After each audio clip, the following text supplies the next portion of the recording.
The Ranveer show clips में स्वागत है आपका। बस देखते रहो और सीखते रहो। ओके, मैं आपसे ये पूछना चाहूंगा क्योंकि आपने कहा कि सेक्सुअली ट्रांसमिटेड डिजीजेस के केसेस भी बहुत होते हैं, तो क्या भारत में ये जो डेटिंग एप्स का कल्चर आया है, आई थिंक शहरों में हर कोई डेटिंग एप्स को यूज़ करता है या एटलीस्ट एक बार तो यूज़ किया है लाइफ में। हर किसी को पता है कि टिंडर, हिंज, बम्बल, राया, ये सारे डेटिंग एप्स होते हैं। कहते हैं कि डेटिंग एप्स के कल्चर की वजह से एसटीडीज भी बढ़ रहा है क्योंकि हुकअप कल्चर बढ़ रहा है। आपने नोटिस किया या पहले से एसटीडीज इतने ही थे? देखो, डेटिंग ऐप्स से पहले भी सेक्स हो रहा था जी।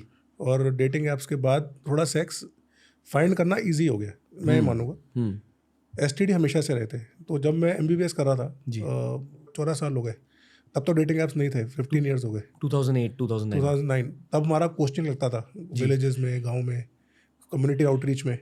तब भी एसटीडी के क्लिनिक भरे रहते थे। तब भी 50, 60, 70, 80 पेशेंट देखते थे। पर एसटीडीज आते कहाँ से? एसटीडी आते हैं, एसटीडीज एक बहुत ब्रॉड टर्म है जी। तो सेक्सुअली ट्रांसमिटेड डिजीज़ में एचआईवी भी है, सेक्सुअली ट्रांसमिटेड डिजीज़ में गनोरिया भी है, सेक्सुअली ट्रांसमिटेड डिजीज़ में लाइस या स्कैब्स भी है। ओके। तो हाइजीन इश्यूज ज़रूरी है, ठीक है, इंटीमेट हाइजीन इश्यूज ज़रूरी है। प्लस मोस्टली एसटीडी आएगा तो मल्टीपल पार्टनर्स। भाई अगर दो लोग आपस में एकदम क्या कहते हैं उसको, बिल्कुल कमिटेड है और कहीं और सेक्स नहीं करेंगे तो ऑब्वियसली एसटीडी कहाँ से आएगा, ठीक है। पर अगर कोई ना कोई इसमें से एक पार्टनर अगर मल्टीपल पार्टनर्स के साथ है तो एसटीडी का चेन वहीं से स्टार्ट होता है, वहीं से स्प्रेड करता है। पर शुरुआत कैसे होती है एसटीडीज की? मतलब आपको मान लो किसी से एसटीडीज हुए हैं, उनको भी किसी से हुए होंगे, बिल्कुल। तो वो शुरुआत कहाँ से होती है? तो बेसिकली एसटीडी कई बार एसिम्प्टोमेटिक होते हैं। मतलब आप जैसे फॉर एग्जांपल अगर किसी आदमी को एसटीडी है तो 50% ऑफ द टाइम्स वो सिम्टम नहीं दिखाएगा या सिम्टम वो इग्नोर कर देगा। जैसे फॉर एग्जांपल सबसे कॉमन एसटीडी यूथराइटिस है। यूथराइटिस मतलब कि जो पेशाब की नाली है उसमें इन्फेक्शन होना, वहाँ से पस आना, ठीक है। तो जब तक बिल्कुल फ्रैंक पस नहीं आएगा या बहुत ज़्यादा जलन नहीं होगा तब तक आदमी इलाज नहीं कराता, ठीक है, वो उसको इग्नोर करेगा। यूथराइटिस, गनोरिया हो गया, नॉन गोनोकोकल यूथराइटिस हो गया, ये ब्रॉड टर्म्स है। पर मोटा मोटा ये है कि पेशाब का जो नाली है उसमें इन्फेक्शन हुआ और उस वजह से पेशाब में जलन है और पेशाब में सफ़ेद या गंदा पानी आता है। पर कई बार इतने कम क्वांटिटी में आता है कि वो आदमी इग्नोर करता है, ठीक है। और उसने फॉर एग्जांपल आज सेक्स किया ए के साथ और उसने हफ्ते बाद सेक्स किया बी के साथ और हफ्ते बाद सेक्स किया सी के साथ, तो उसने ए से उसको इन्फेक्शन हुआ और वो बी और सी को देके आ गया। डी पे जाने से पहले उसने इलाज करा लिया तो अब डी सेफ हो गया, पर अब बी और सी दो कैरियर्स है, ठीक है। और विमेन में ये इन्फेक्शन दब जाते हैं क्योंकि विमेन में वजाइना और यूरेथ्रा, मेन में सेक्सुअल ऑर्गन सेम है, पेशाब का रास्ता और सीमन का रास्ता कॉमन है। लेडीज़ में पेशाब का रास्ता और सेक्स का रास्ता अलग अलग है। तो अब बी और सी लेडी जो थी उनके अंदर वो इन्फेक्शन है पर उनको सिम्टम नहीं है। अब सपोज बी ने सेकेंड मैन तो सेकेंड में आ गया, तो जस्ट इमेजिन कि अगर एक मल्टीपल रिलेशन चल रहा कितनी रैपिडली ये एसटीडी स्प्रेड होंगे। मेरे पास दो दोस्त आए, best friends with the same infection, ठीक है, दो दोस्त सेम इन्फेक्शन, ठीक है। उससे चला पता है कि उनका girlfriend was with both of them, तो दे फिगर्ड आउट कि चीटिंग हो रहा है। They were sleeping with the same girl and they did not know and if they are both best friends. वो कहते हैं डॉक्टर साहब हम दोनों को सेम प्रॉब्लम है, ये कैसे हुआ? हमारा बाथरूम गंदा है शायद। मेरा बाथरूम गंदा नहीं है, जो लड़की तुम सो रहे हो वो सेम है। तो that is how they caught. तो एसटीडी स्प्रेड वेरी रैपिडली क्योंकि दे आर हाईली इन्फेक्शियस, एकदम पकड़ते हैं and symptoms take time to come. उस दौरान में अगर आप मल्टीपल पार्टनर से सेक्स कर रहे हो तो स्प्रेड करेगा। सारे एसटीडीज क्योरेबल होते हैं? नहीं, तो कुछ एसटीडीज़ है जो नहीं क्योरेबल है। इसमें सबसे कॉमन एग्जांपल एचआईवी है, एचआईवी एड्स। सो वो भी एसटीडी है, वो भी सेक्सुअली ट्रांसमिटेड है और एचआईवी एड्स क्योरेबल नहीं है, पर हाँ आज के दिन अच्छी दवाइयाँ है तो कंट्रोलेबल है। तो एचआईवी पॉजिटिव पेशेंट्स पूरी ज़िंदगी जी सकते हैं बिना किसी प्रॉब्लम के, पर दवाई खाना पड़ेगा, ठीक है। हेपेटाइटिस बी है जो लिवर इन्फेक्शन है, वायरल इन्फेक्शन है, वो भी क्योरेबल नहीं है पर वो भी एसटीडी है। मतलब sexually transmitted liver infection? Yes. तो हेपेटाइटिस बी एक वायरस होता है। आपको सुना है पैमला एंडरसन? जी। तो Pamela Anderson got hepatitis C from her partner but because they were sharing needles, drugs, right, but it could also have been transmitted sexually. तो हेपेटाइटिस वायरस का एक कैटेगरी है जो सेक्स से ट्रांसमिट हो सकता है, जिसमें हेपेटाइटिस बी और हेपेटाइटिस सी दो वायरसेस है। अगेन तो they can cause liver cancer, they can cause liver hepatitis, दवाई लेना पड़ता है, but they are transmitted sexually. पर majority of the STDs can be treated और क्योर्ड दवाइयों से. ओके.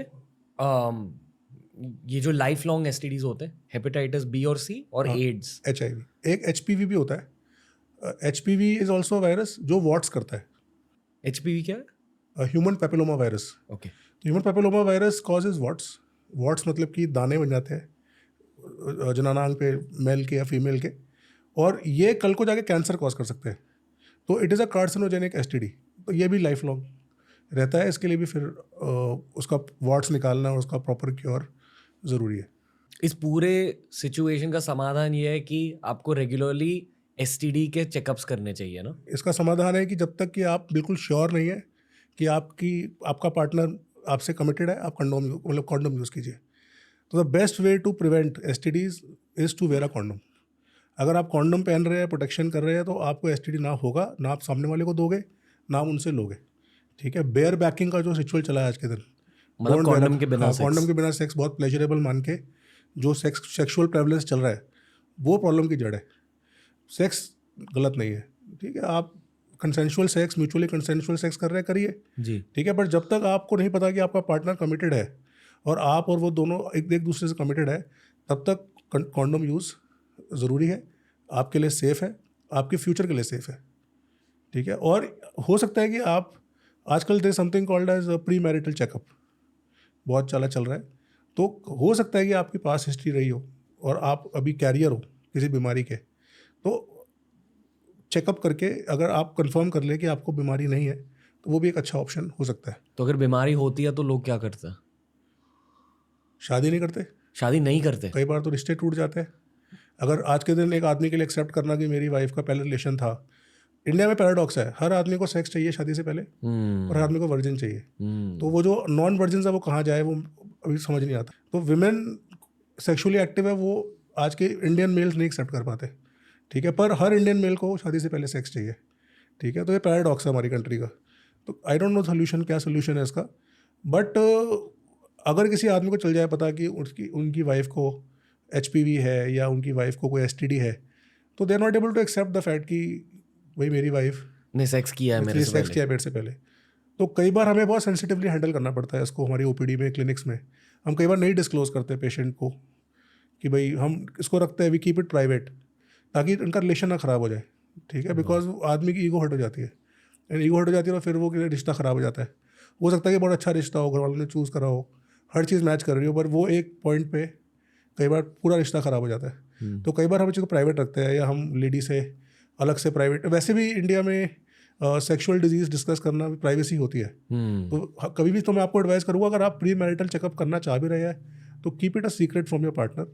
कपल को साथ में बैठ के ज़रूरत नहीं है, अलग अलग अपना चेकअप करा के अपनी प्राइवेट लाइफ को अलग रखेंगे तो अच्छा है.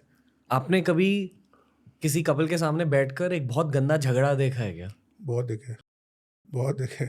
चलते रहता है, ये पार्ट है. बिकॉज कि आप जब इस एरिया में काम करते हो, जब एंड्रोलॉजी में करते हो जी, तो हर तरह के लोग आएंगे, हर तरह के कपल्स आएंगे, फैमिलीज आती है साथ में. बेटे का जो लड़का है उसके फादर मदर भी आते हैं, लड़की के फादर मदर भी आते हैं, और वो बोलते हैं डॉक्टर साहब आप बताओ क्या करना है. पूरा फैमिली ड्रामा होता है. हाँ, एसटीडीज की वजह से, STDs की वजह से, सेक्सुअल प्रॉब्लम्स की वजह से सेक्स प्रॉब्लम्स बहुत होता है. तो वाह. OPD में झगड़ा चल रहा होता है, फिर सबको चाय पिलाओ, कॉफ़ी पिलाओ, बैठाओ भाई, शांति रखो, मेरे को बात तो करने दो. लेडी जो हस्बैंड की मदर इन लॉ है, वो हस्बैंड को सुना रही है, और जो हस्बैंड का जो फादर है वो बेटी को कोस रहा है. ठीक है. तो अब वो झगड़ा चल रहा है, पूरा एक फुल ड्रामा चल रहा है. उसमें दहेज की बात भी हो रही है, उसमें डाइवोर्स की बात भी हो रही है, उसमें पुलिस की बात भी हो रही है. ठीक है. पूरा एकदम मतलब, और OPD में चल रहा है, बाहर 50 मरीज बैठे हो सुन रहे हैं, जो से बातें चल रही है. तो सबको लगता है कि डॉक्टर साहब ने गलत इलाज कर दिया क्या, जो इतनी लड़ाई चल रही है. फिर उनको समझाओ, नहीं शांति रखो, सॉल्व हो जाएगा, देखते हैं. फिर लड़के, तो I become a unwilling counsellor. मतलब ज़बरदस्ती को, कि अब क्या करें, अब आ गए हैं तो उनको समझाना ही पड़ेगा. तो समझाओ, शांत करो, उसको समझाओ, इसको समझाओ. फिर वो कहते हैं आप गारंटी लो कि ये ठीक हो जाएंगे दोनों. अब आप कैसे करोगे. बट देन जब आप देखते हो बच्चों को, आपको लगता है कि नहीं ये कपल जो है ये सूटेबल है, और just because of this thing इनकी शादी इतनी रॉकिंग. तो then as unwilling counsellor you से कोई बात नहीं, हम मैनेज करेंगे, इसको भेजो मेरे पास, इसको भेजो मेरे पास, देखते हैं। एंड 90% टाइम्स चीज़ें ठीक हो जाती है, बेटर हो जाती है, थोड़ा सा ठंडा करने की ज़रूरत पड़ती है, पर कई बार नहीं भी होती है। तो कई बार मेरे पास समन आता है कोर्ट से कि उन्होंने डाइवोर्स फाइल कर दिया है, आपका एक्सपर्ट ओपिनियन चाहिए, आपने कोई पेपर लिख के दिया हुआ है उसमें कि ये हस्बैंड इज़ ओके, या हस्बैंड की कोई रिपोर्ट्स है या दवाई आपने लिखी हुई है, तो आपने क्यों लिखी थी? Because in India non consummation of marriage is also ground for divorce और एनुलेशन ऑफ मैरिज। क्या? इंडिया जो हिंदू मैरिज एक्ट है उसमें अगर हस्बैंड और वाइफ के बीच में सेक्स नहीं होता है तो द मैरिज कैन बी एनल्ड। मतलब डिवोर्स हो सकता है? डाइवोर्स नहीं, एनल्ड मतलब मैरिज हुई नहीं, डाइवोर्स होता है, लॉ है, इंडियन लॉ है। तो उसमें हमें एक्सपर्ट ओपिनियन बुला के पूछा जाता है कि भाई इज़ द मैन इंपॉर्टेंट? तो अगर नई शादी है और हस्बैंड वाइफ मतलब अगर पेरेंट्स चाहिए, डाइवोर्स नहीं चाहिए, एनलमेंट ऑफ मैरिज चाहिए, तो उसमें an expert opinion that the husband is important, कि हस्बैंड जो है वो इम्पोर्टेंट है या वो सेक्स नहीं कर सकता जी, that can be a grounds for annulment of marriage. तो इसलिए कई बार एंड्रोलॉजिस्ट इन्वॉल्व हो जाते हैं कोर्ट केसेस क्योंकि में। कभी कभी फॉल्स एक्यूजेशंस होते हैं। बहुत बार होते हैं, बहुत बार होते कितने परसेंटेज एक्यूजेशंस फॉल्स होते हैं आपके एक्सपीरियंस? हैं। फॉल्स नहीं होते हैं मेरे हिसाब से, ये कॉम्प्लेक्स टॉपिक है। अब फॉर एग्जांपल अभी पीछे देर वाज एक कपल था, हस्बैंड का शादी का बिल्कुल इच्छा नहीं था, मतलब उसका पहले रिलेशन था किसी से, ज़बरदस्ती शादी कराया। ओके, अब उसको इस लेडी से सेक्स करना ही नहीं है, उसको इस लेडी से इच्छा ही नहीं होता है, तो वो इम्पोर्टेंट नहीं है, वो सेक्स कर सकता है पर उसको इस लेडी से सेक्स नहीं करना है क्योंकि उसको उससे अट्रैक्शन नहीं है, या उसको उससे गुस्सा है, या घर वालों ने फोर्स किया हुआ है, या जो भी रीज़न कह लो। तो आप कैसे एज अ डॉक्टर बोलोगे वो इम्पोर्टेंट है? इंपॉर्टेंट तो नहीं है, सेक्स कर सकता है, पहले भी किया है, उसकी गर्लफ्रेंड रही है, उसने एक बच्चे का अबॉर्शन भी कराया शादी से पहले, ठीक है, पर अब उस पर केस चल रहा है कि वो इंपॉर्टेंट है। तो हाउ विल अ डॉक्टर जज दिस? डॉक्टर क्या करेगा इसमें? मैं क्या स्टेटमेंट दूंगा? मैं तो ये बोलूँगा डॉक्टर की एग्जामिनेशन से और टेस्ट से ये आदमी नॉर्मल है, ठीक है, कोर्ट को ये देना पड़ेगा, ठीक है, पर वो वाइफ कह रही है कि नहीं मैं 6 महीने साथ रह रही हूँ, मेरे को छेड़ते ही नहीं, टच भी नहीं करते, मेरे पास आते भी नहीं है, ठीक है, तो वाइफ भी ठीक है, वाइफ के हिसाब से तो ये इंपॉर्टेंट है और मेडिकली इंपॉर्टेंट नहीं है, तो it is not my job, वो कोर्ट देखे। और आपके पास पेपर्स लेकर कौन आता है? दोनों ही आते हैं, लॉयर्स आते हैं या मल्टीपल है, कई बार समन आता है पुलिस से, कभी वाइफ के घर वाले आते हैं, बट एज अ डॉक्टर हमारा एक और है, हमने एज अ डॉक्टर्स हम दे something called as privacy Hippocratic oath.